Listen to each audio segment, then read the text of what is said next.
Без никакво отклонение отправям думите си само в едно направление, то обяснение как стоят нещата. Без никакво отклонение отправям думите си само в едно направление, то обяснение как стоят нещата. Без никакво отклонение отправям думите си само в едно направление, то обяснение как стоят нещата. Без никакво отклонение отправям думите си само в едно направление, то обяснение как стоят нещата. Позитивна и отрицателна енергия представлява света, но няма ли баланс, всяка крайност е пагуба. Всеки вътре в себе си носи своята съдба, търси пътя на голи открие, това за него е загуба. Има много щастие и цели неща в живота, ама някои хора се борят само за хартината банкнота. Объркани или излугни хора вървят без посока. Трябва да ми се помоля да ми се даде правилната насока. Най-важното е да знаеш кой си, какво искаш да направиш. Допуснеш и веднъж грешката, не дей да я повтаряш. Животът ти е даден, за да го опознаеш. До знанието и мъдростта, ти да се докосиш и направиш го веднъж. Взимай колкото можеш, няма да ти излишно. Продължавай да се катериш по планината на вечността, изпълнена с познание. А след като вече си натрупал достатъчно знания, споделяйки с останалите, за да стигнеш по-напред. Ще дойде твоя ред, когато от мъдрост имаш нужда. Нека добрината не ти бъде чужда. Трупали опит, споделяй и ще стигнеш до върха. Не бъди алчен, загърби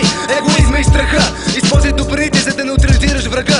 Знаете, мъдростта няма да има смисъл, ако не предадеш на някой твоята гениална мисъл. Това, до което си стигнал, на останалите предай. И знай, че няма да бъдеш предаден от съдбата. И знай, че няма да бъдеш предаден от съдбата. Стига да и се довериш, но не като тебе сляп. Много е лесно да парадираш неоценени произведения, да окачествяваш своите като неразбрани творения. Простичко е да градиш, стъпвайки върху другите, да показваш не какво си направил, какво не правят другите. Нека са и нишката, предай наученото на другите. Не слагай окови на истината, държейки езика зад зъбите. Неуспехите в началото си имат цена, не ако би. Винаги успяваш, ако повярваш истински, че ти върви. Стремиш се да опазиш един успех, оставаш с него. Споделяш победата, следващата не закъснява непременно. Можеш без проблем да вярваш единствено на слухове. Можеш без да се замислиш, да опровергаваш трудове. Можеш сам да си измислиш стотици критерии, но без интрига не би могло да заредиш душевните си батерии. Бил си най-добрия, но не си спорил дори с последния. Стигнал си до много истини, но тайна са за всеки, не само за поредния. Това не е пътя, поне не е верния.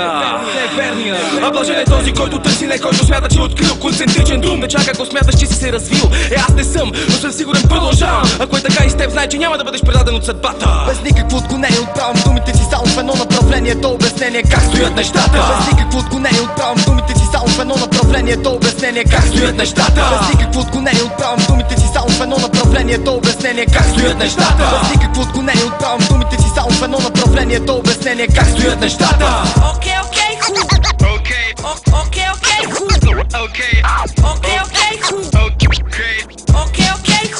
ето момент. Аз себе си оставам следи от мисли, зная колко важно е света да опознае как стоят нещата. Звездата в очите на приятел, ритъма в тишината на света, кой е създател. Мисли, чувства, любов, изкуство, не искам нищо да пропускам. Единственото постоянно нещо е промяната, в нея се впускам. Стори добро, стопли на хората сърцата. Ако заплачеш, поне един от тях ще извърши на твоето сълзата. Знам, трудно е свят, какво можеш да направиш? Не блъскай главата си, а стискай палци в душата си, бори се, върви напред и нагоре. Помъчи се да направиш най-доброто, на което си способен. Давай, бъди сигурен, ще бъде върнато. Подарявай и поне едно твое желание ще бъде сбъднато. Живот, има ли поне един човек роден готов за този живот? Живот, има ли поне един човек роден готов за този живот? Не, няма, но дай най-доброто от себе си и няма да бъдеш предаден от съдбата. Няма да бъдеш предаден от съдбата. Повярвай на сърцето, той ти най-добрият приятел и не може да предаде. То вижда всичко, което очите не могат да видят по това небе, което плачи. Зуба в облаците от мъка и тъга и прелива от любов, ако погледнеш в очите, виж го сега. Неговата красота ти помага да се опомниш. Кой си, защо си тук на земята, за теб самия да си спомниш. Недоволен от решението си, не дай сълзи да рониш. Сърцето просто идва да ти помогне, защо го гониш. Вместо това му благодари и му кажи, че го обичаш. Защото то от дълги години че ти още сричаш. Душата и сърцето ти не могат и няма да те подведат. Ако не повярваш на тях, си на много крив и грешен път. Сърцето те подкрепя дори когато грешиш, защото всички го правят, ако си прав. Нали не спиш, просто му става тъпо, ако не му се доверяваш. То те иска, защо не му се даваш? Твърде дълги години се борим с алчните и невежите, оплетените в напарите мрежите. Първата стъпка е да бъдеш наказан по лошия стил. Втората стъпка е да си спомниш защо си се родил. Не бе, виж сега, ние просто занимаваме с истински хип-хоп. А ти вярвай и влез новия ковчег идва по топ. Аз не говоря с парите, а с душата и устата си. А ти плувай нагоре, защото още под водата си. Отговорите на въпросите са някъде в теб. Чуй сърцето, то не лъжи дали си отзад или отпред. Това, с което трябва да се бориш, не трябва да предаваш е любовта. А това, на което трябва да се отдадеш, това, на което не трябва да се отдадеш, е очността. Такава каквато е зла и вечно съществуваща. С доброто общуваща и едновременно с него ликуваща. Жилката на дявола винаги е приятна, с това си човек имаш право да избираш кой път да поемеш, кой да го поемеш и къде да се намираш. Но знай, истината е в красотата. Виж я и няма да бъдеш предаден от съдбата.